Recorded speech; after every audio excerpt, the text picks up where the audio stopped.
임대차 3법 그리고 전세제도 전반적으로 손본다고 합니다. 여기에 전월세 신고제 계도 기간이 이제 곧 끝나고 6월 1일부터 과태료 최대 100만 원까지 부과될 뻔했는데 전월세 신고제도도 역시 1년 더 계도 기간을 갖는다고 합니다. 어떤 내용일까요? 굉장히 굵직굵직한 내용들이 많이 나왔죠. 자, 연합뉴스 기사를 제가 좀 가져왔습니다. 5월 16일자 우리가 지금 라이브를 지금 5월 18일 하고 있으니까요. 이틀 전에 나온 기사인데 원희룡 국토교통부 장관님께서 이제 출입기자 간담회를 했죠. 그런데 지금 최근에 뭐 전세 사기도 그렇고 상황인 만큼 의미가 있는 그런 간담회라고 좀 보셔야 되는데 역시 아니나 다를까 굉장히 좀 굵직굵직한 내용들이 나왔습니다. 그래서 이 말이 굉장히 인상적이죠. 큰 틀에서 공사할 것, 아우, 그러니까 정말 한번 다 보겠다는 거죠. 그리고 이제 또 이런 말씀도 하셨어요. 전세제도 이제 수명 다 한 거 아니냐. 잘못된 판은 공격적으로 수리할 거다. 그러니까 당연히 저도 여기에 대해서는 동의합니다. 부작용이 많고 문제가 있는 거라면 당연히 공격적으로 많이 수리하셔야 되겠죠. 그런데 이거 좀 한번 기다려 봐야 될 것 같아요. 왜냐하면 역사를 보면 수요가 있는 곳에는 항상 공급이 있었습니다. 좀 뭐 표현이 말하기가 좀 그렇긴 한데 무슨 뭐 약 있잖아요. 안 좋은 약 그런 거라든지 무슨 매매 SEX 매매 뭐 그런 것도 있고 어쨌든 그렇다는 거죠. 분명히 전반적으로는 지금 전세가 많이 없어지고 월세가 거래가 많이 되고 있긴 하지만 또 이제 금리가 내려가고 그러면은 아무래도 전세를 원하는 수요자가 있겠죠. 그럼 또 어김없이 공급자가 나오게 돼 있습니다. 자, 그리고 이제 또 뭐가 있냐면은 임대차 3법. 여기에 대해서 이제 억지성 없애야 된다. 야, 어떤 내용인지 궁금하시죠? 한번 광고 없애고 보겠습니다. 여기서 이제 간담회 하는 장관님이십니다. 정부 세종청사에서 간담회를 하고 있다. 한번 봅시다. 박초롱 기자님이 작성해 주셨네요. 고맙습니다. 정부가 임대차 3법 중 하나인 전월세 신고제 계도 기간을 1년 더 연장하기로 했다. 이게 이제 계속해서 지금 연장인데 정말 이번에는 시행하는 것처럼 저도 생각을 하고 있었는데 또 연장됐어요. 왜 그럴까? 과태료 부과 시점을 미루고 임대차 3법을 비롯해 전세사기 깡통전세 대란을 부른 전세제도 전반을 뜯어 고친다는 계획이다. 그러니까 지금 정부 입장에서는 임대차 3법의 마지막 퍼즐이라고 할 수 있는 전월세 신고제보다도 전세사기 깡통전세 그런 이 전세제도 전반을 뜯어 고치는 계획이 훨씬 더 크다고 생각을 하고 있는 것 같고요. 개인적으로는 제 의견을 하나 덧붙이자면은 정부가 지난번에 연말이었었죠. 대책을 내면서 주택임대 사업자에 대해서도 인센티브 복원하겠다라고 했거든요. 그게 이제 첫 번째가 1분기 때는 아파트에 대해서 신규 등록 허용하고 2분기 때는 제도 전반에 대해서 고쳐가지고 인센티브 복원하겠다라고 했는데 그게 정부 그냥 생각대로 다 되는 게 아니라 관련 법들 다 뜯어 고쳐야 돼요. 개정을 해야 돼요. 그런데 지금 벌써 1분기가 끝나고 5월달 중순도 넘었는데 아파트 신규 등록 허용 여전히 안 되고 있고요. 그리고 얼마 남지 않은 2분기 안에서도 주택임대 사업자 인센티브 복원해야 되는데 제가 봤을 때는 쉽지 않을 수도 있어요. 그러니까 그것마저도 지금 할 일이 많은데 안타깝게도 최근에 전세사기 깡통전세 이런 내용들이 나와가지고 더 아마 바쁘실 것 같습니다. 자, 원희룡 국토교통부 장관은 16일 간담회에서 전세제도가 그동안 우리 사회에서 해온 역할이 있긴 한데 이제는 수명을 다한 게 아닌가 한다. 그런 말을 하면서 전월세 신고제 계도 기간에 1년 추가 연장 방침을 밝혔다. 그래서 지금은 전세가율, 역전세, 전세사기 문제가 엮여 있고 여기 나오죠. 제가 말한 거. 등록 임대사업자 제도도 손을 봐야 된다. 그런데 전세도 정말 어려운데요. 이 등록 임대사업자 제도 이거 진짜 어렵습니다. 왜냐하면 주무부서가 현재 지금 국토교통부인데 관련된 법이 민간임대주택에 관한 특별법, 민특법이라고 하죠.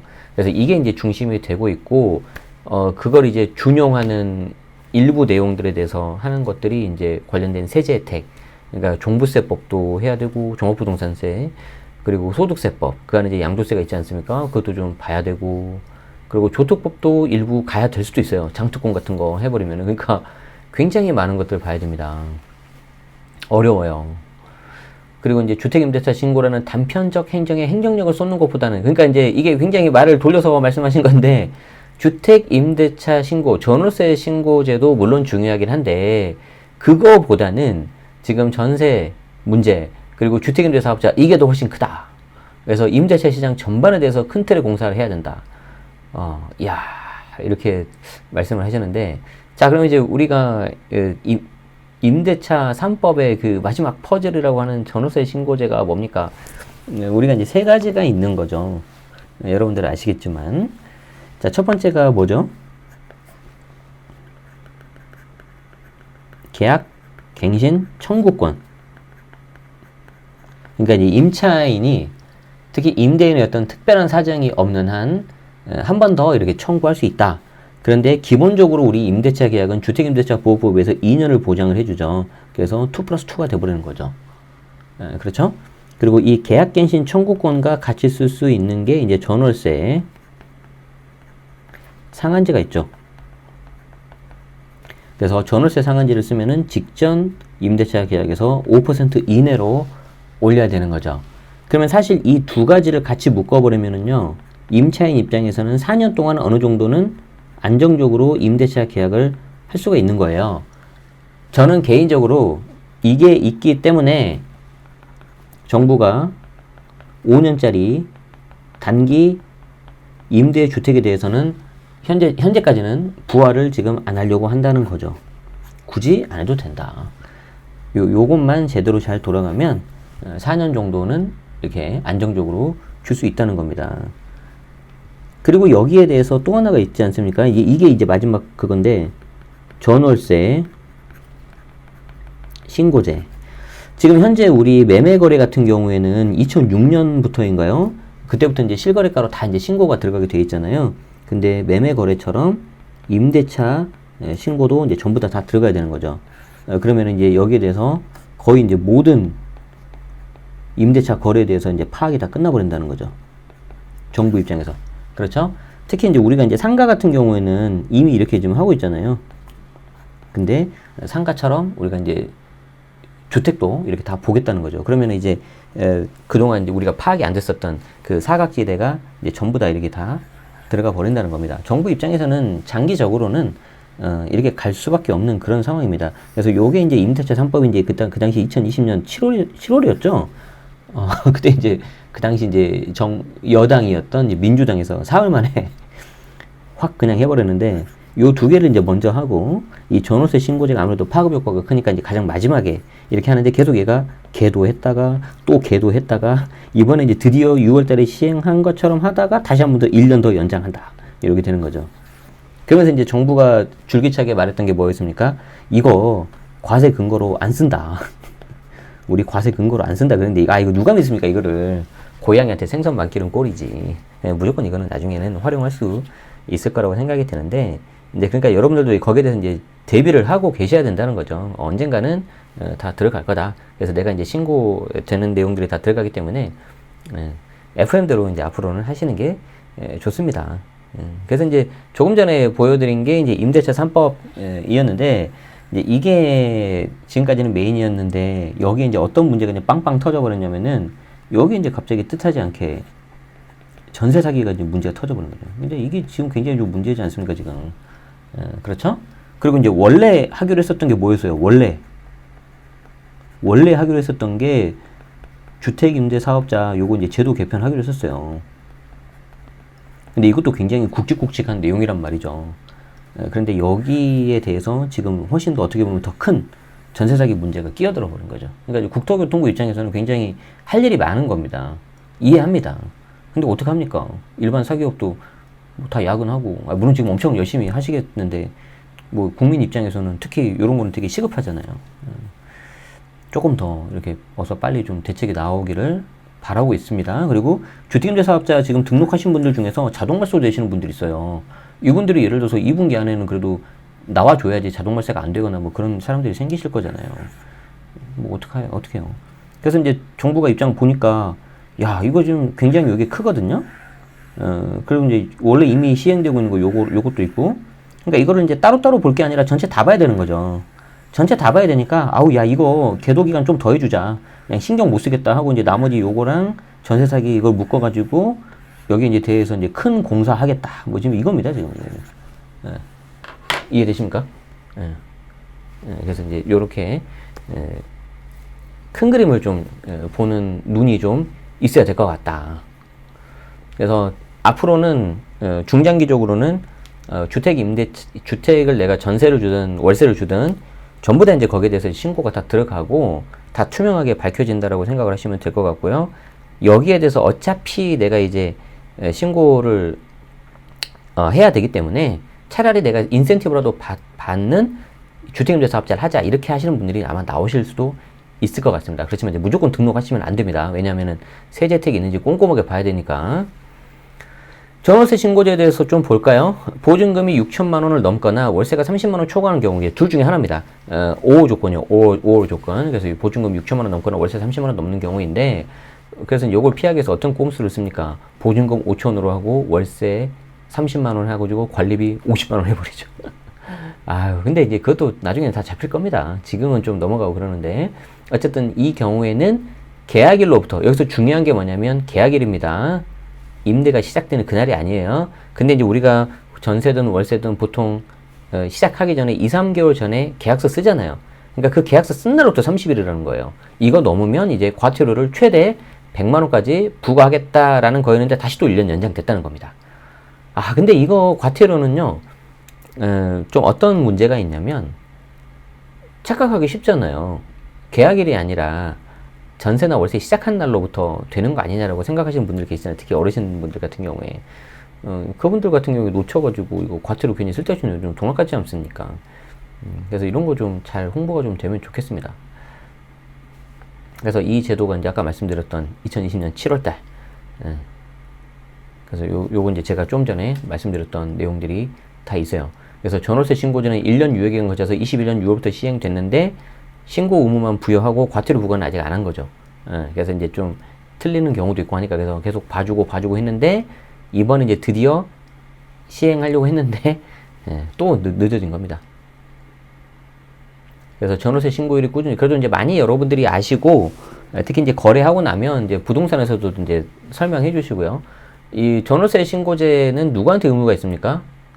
임대인 또는 임차인 양쪽에 있습니다. 그래서 어느 한쪽에서 하면은 그게 다 되는 거고, 이제 그건 협의해서 하시면 되는 거예요. 그래서 보통은 저 같은 경우는 계약서 쓰면 그냥 곧바로 제가 그냥 가버려요. 그리고 이제 또 하나 뭐가 있냐면 이거를 온라인으로 할 수도 있는데 온라인으로 하다 보면 그 용어 같은 거에 있어서 제가 한두 번 틀린 적이 있으니까 또 막 다시 수정하라 그래서 좀 저는 귀찮아가지고 또 까먹을 수도 있고 잊어버릴 수도 있고 그래가지고 저는 계약한 날 그냥 무조건 그냥 인근에 그냥 주민센터 가버립니다. 인근 오프라인에서 하려면은 주민센터에서 물건지에서 해야 되고요. 물건지 돌아와 버리고 다른 데로 가버리면은 안 됩니다. 그래서 그런 경우에는 부득이하게 온라인으로 하는 경우도 있어요. 그래서 그런 것들이 꾸준하게 올라가고 있고 가끔 가다가 이거를 잘못하신 분들이 부동산에서 해주는 거 아니에요? 그런데 그 아니에요. 임대인하고 임차인 알아서 하는 겁니다. 소장님들 막 억울해 하세요. 자기들 하는 것도 아닌데. 그래서 30일 내에 신고해야 된다. 그래서 과태료만 부과 안 될 뿐이지 의무사항은 있기 때문에 이제 미리 준비하시는 게 제가 봤을 때는 맞다고 봐요. 미리미리 그냥 준비하세요. 그래서 이제 이런 내용들을 바탕으로 해서 임대차 3법을 포함해서 제도 전반을 개편하는 작업에 나서게 된다. 그러니까 제 개인적으로 되게 커질 것 같아요. 지금 뭔가가. 특히 갭 투자를 통해 보증금을 돌려줄 마음이 없는 집주인들이 투자 차익만 노리고 여기에 전세 대출을 활용한 조직적인 사기 범죄까지 판치게 된 건 심각한 문제라고 지적했다. 이건 정말 문제죠. 근데 이 사기라는 게 이게 형법의 영역이잖아요. 이게 되려면 상대방을 기망을 해야 돼요. 쉽게 말해서 내가 이거 작정을 하고 얘 보증금을 내가 빼먹겠다. 이런 게 있어야 됩니다. 그러니까 함부로 이게 사기라는 말을 쓰면 안 돼요. 이거 조심해야 돼요. 그래서 지금 뭐 얼마 전에 그냥 발의한 거 안으로 그냥 된 거 보니까 뭐 보증금을 못 돌려주면 사기죄로 는다는데 그게 쉽게 그렇게 되지는 않습니다. 만약에 그게 된다면은 우리나라 아마 형법 체계를 아마 다 바꿔야 될 거예요. 임대차 3법 폐지까지 고려하는 거냐라는 질문에는 꼭 폐지라는 답만이 아니라 전세조 자체를 바꾸는 근본적인 변화입니다. 그러니까 뭐 좋긴 한데 약간 좀 뜬구름잡는 이야기 같아. 뭐 어떻게 하겠다는 거지 이게? 전월세 전환율이나 가격 기간을 억지로 꿰맞추는 억지성은 없애야 된다. 그러니까 조금 더 약간 좀 유연하게 좀 될 수 있을 것 같긴 한데, 예를 들어서 이제 최근에 나오고 있는 것 중에 하나가, 보증금을 돌려주는, 그, 임차인의 그 대출을 좀 열어준다. 저는 그거는 좀 개인적으로 찬성하는 입장입니다. 보증금이라는 제도를 어떻게 할 거냐? 임대 매매 가격에 대한 투명성 공개와 관리 시스템을 어떻게 가져갈 거니 맞물려야 되고, 이게 이제 임대차 3법이 아주 복잡한 문제를 회초리하나 들고 강요하는 거기 때문에 대책이 될 수 없다라고 한 거죠. 그래서 계속 큰 그림을 그리겠다. 그 내용들이 나오고 있고, 지난해 9월부터 주택임대차법 개선을 위한 연구 용역을 진행하고 있는데, 지난해 9월부터? 그럼 벌써 몇 개월이 되는 거야. 용역 결과는 내년 1월 이후에 아이고야. 그러면 이 용역 결과를 바탕으로 해서 주택임대차 제도에 대한 종합 개선 방안을 마련할 계획이라는데, 그러면은, 아니, 이게 좀 말이야, 방구야, 지금? 잠깐, 지금 제가 이해한 게 맞습니까, 지금? 지금 제가 기사에 나온 내용을 좀 바탕으로 볼까요? 22년 9월 달에 용역을 맡겼대요. 연구 용역. 그런데 이게 24년 1월 이후에 결과가 나온대요. 그런데 이 결과를 반영해서 뭔가 대책이 나온대요. 그럼 뭐야 이거? 내년 이후에 나온다고? 그럼 지금 우리가 지금 언제야 지금? 지금 현재 23년 5월인데 이 동안에 지금 어떻게 하라고 지금? 응? 이거 어떻게 하라는 거야 지금? 아니 뭐 주임사 같은 거야 뭐 그냥 그럴 수 있죠. 이제 물론 말소되시는 분들이 좀 억울하죠. 전 이미 말소됐어요. 근데 뭐 어쩔 수 없지 뭐. 그냥 저는 그냥 개인적으로 운영 없다 생각하고 있는데, 아니 다른 건 몰라도 이거 전세 사기 이거 어떻게 할 건데 이거? 이 사람들 대책 빨리 뭐 해줘야 될 거 아니에요 지금. 그리고 이제 유형이 굉장히 그 여러 가지가 있을 거기 때문에 전세 사기 같은 경우도 그 유형별로 되게 잘 해서 걸러줘야 될 거란 말이에요. 또 잘못해서 채권자가 또 피해보면 안 되기 때문에. 야, 이거 좀 거시기 한데 이거. 어쨌든 현재 좀 그런 상황이네요. 그래서 이 부분은 약간 드는 생각이, 저는 개인적으로는 이번 하반기 때 굉장히 좀 뭔가 많이 나오지 않을까. 그래서 하반기 때 예를 들어서 뭐가 있냐면은 7월 달에 뭐가 있냐면 보통 이때 세법 개정안을 내요. 그리고 요거를 이제 9월 달에 정기국회 때 통과를 시키려고 하거든요. 그러면 이게 보통 24년 내년 1월 1일 이후에 보통 시행이 많이 됩니다.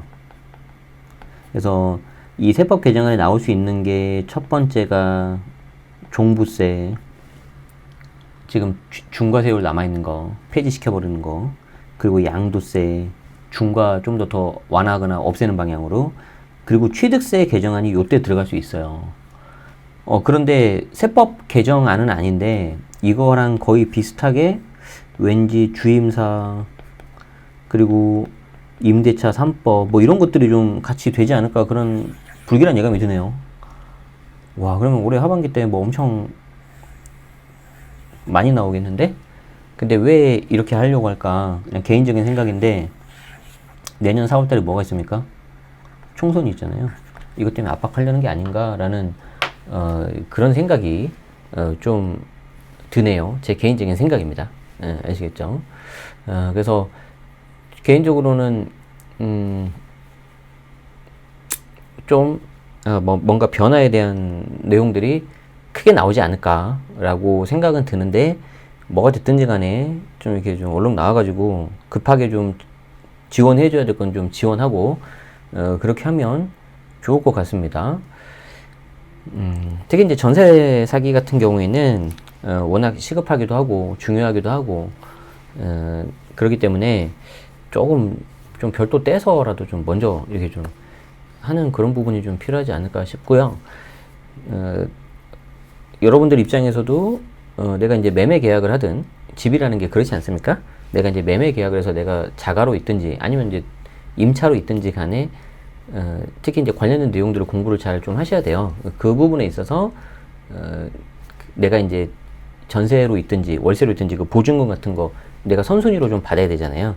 그 부분에 대해서 앞에 나보다 선순위로 되어 있는 뭐 대출 같은 게 끼어 있는지 꼭 그런 거를 보시면 좋고요. 요즘에 이제 유튜브 워낙 잘 돼 있으니까 검색하시면 잘 나올 거고, 제가 드리고 싶은 말씀은 조금 더 거기에 대해서 공부하고 싶으신 분들은 경매나 공매 같은 거 공부해 보시면 훨씬 더 좋습니다. 그리고 이제 그런 거를 통해 가지고 내가 이제 내 소중한 자산을 지키면서 좀 더 업그레이드해서 내가 재테크까지 할 수 있는 거기까지 가시면은 저는 훨씬 더 좋지 않을까 그렇게 싶어요. 진짜 하시면서 한번 공부 한번 해보세요. 괜찮아요. 저도 처음에 부동산 공부할 때 경공매를 먼저 좀 했었거든요. 그래서 이제 계속 낙찰을 받으려고 했는데 낙찰이 안 됐어요.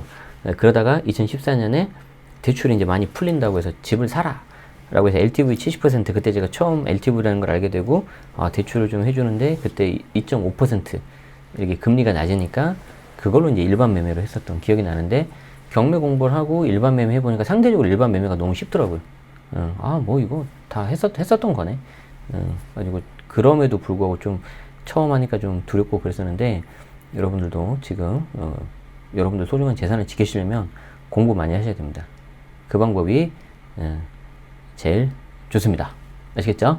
그래서 오늘은 최근에 나왔던 멘트 중에서 가장 좀 중요한 멘트였기 때문에 좀 같이 좀 살펴봤고요. 관련된 내용 후속적으로 나오면은 계속해서 업데이트 드릴 테니까 구독하시면 편하게 받아보실 수 있을 것 같습니다. 도움이 되셨다면 좋아요, 구독 부탁드리겠습니다. 시청해주셔서 고맙습니다.